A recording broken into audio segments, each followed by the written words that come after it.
one of the questions posed by Anthony Seldon in his book, because he reports the head of the civil service, Simon Case, as putting this rhetorical question to a senior colleague. How do you stand up to a prime minister who lies?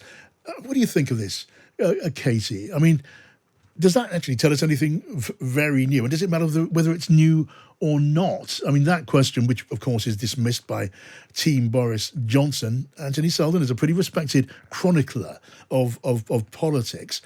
To hear that, to read that is embarrassing for Johnson, or is it? I mean, how many people now defend Boris Johnson's reputation for honesty and integrity and truth-telling?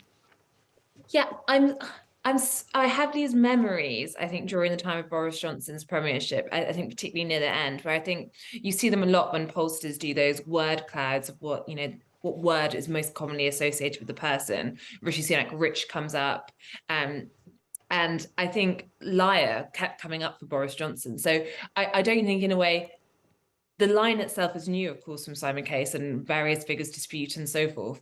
But I think it does just sum up one of the big problems Boris Johnson had, which is the longer he went on, and I don't think people ever elected him in the first place because, number one, they thought he was the most honest stand-up guy around. There are other things about Boris Johnson, which is why he was successful for some time as a politician. But I think eventually, as time went on, if you think about Partygate, the denials, the fact that, it went into the press office, there was always this sense of Boris Johnson that those who get too close to him are often brought down by him. And I think it does go back to this idea that there is the truth is always very murky. Yes, I mean, look, Anthony Seldon's judgment, verdict on Boris Johnson, Rachel. Here are some of the thoughts of Anthony Seldon. All-consuming self-centeredness.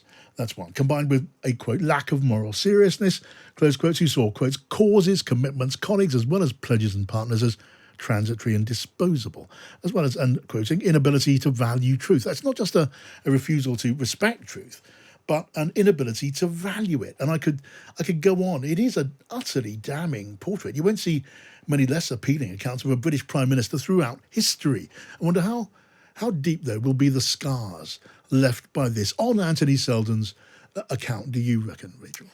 I think what I found from reading the extracts so far is, on the one hand, yes, they are very damning, as you say, reading out all those quotes, but also there isn't very much in there that isn't in the political discourse already, that people don't already know. Boris Johnson's defenders know all these criticisms of him. Many of them will have experienced this behaviour firsthand and don't seem to mind about it, don't seem to care about it. And obviously his detractors have been saying this for years.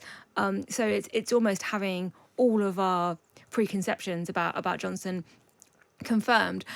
One thing that does come out, though, is that, and you almost mentioned it there in those quotes that you gave, the skills or the character traits that enabled Boris Johnson to have such a tremendous political career and to just keep getting jobs and keep being on the right side of everything, and every time there was a scandal to get past it and to be elected in London as London mayor when people thought that was impossible for a Conservative, and then to miss out on being Prime Minister in 2016 but come back in 2019.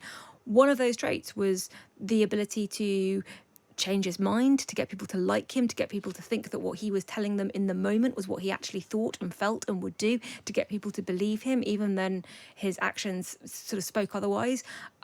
And it was those traits that made him such a bad Prime Minister, because once he had the job, he didn't really know what to do with it. He didn't know what his own beliefs and policies and vision for the country was. And he was impossible to work with because he kept telling people what they wanted to hear. His staff who reported to him didn't know what it was they were meant to be doing because he kept changing his mind the whole time and playing the factions off against each other. So the same skills that enabled him to become Prime Minister meant that when he got the job, it was an unmitigated disaster. And Katy, I guess the effect of Boris Johnson's handling of his office on public trust, that's now well documented through any number of different opinion polls.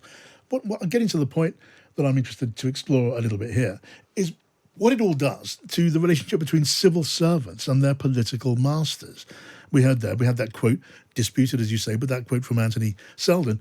I mean, how can I stand up to a Prime Minister who lies? How much damage do you think, has damage been done to that very important relationship, do you think, Katy? Yeah, I think it's an interesting one because also when you're thinking about the civil service versus ministers, it's worth pointing out that Boris Johnson is a prime minister who I think is rather different than actually both of his successors in terms of their relationship with truth. But also Simon Case is quite a unique cabinet secretary as well, in the sense, he's the youngest. But also, I think within the civil service, he is often seen as quite a political figure. Yes. And there's almost this mistrust amongst some civil servants, including senior civil servants, that they don't think Simon Case is necessarily on their side. They think that he is a figure who has managed to, stay in place with various prime ministers and perhaps is too willing to bend to the way of politicians. And that means you have a very interesting position right now when it comes to the civil service and ministers, and I'm sure we'll get on to Dominic Raab, Yes. Whereby I think that lots of the civil service do not, I think relations are quite bad in some parts. I think there are some departments where civil servants are very valued and vice versa, and there are some ministers that civil servants like, but I think that number 10 period has clearly been damaging to it. But I don't think Simon Case is a clear-cut example of what you would imagine as the perfect case example of a civil servant, because on his side there's also questions about his conduct.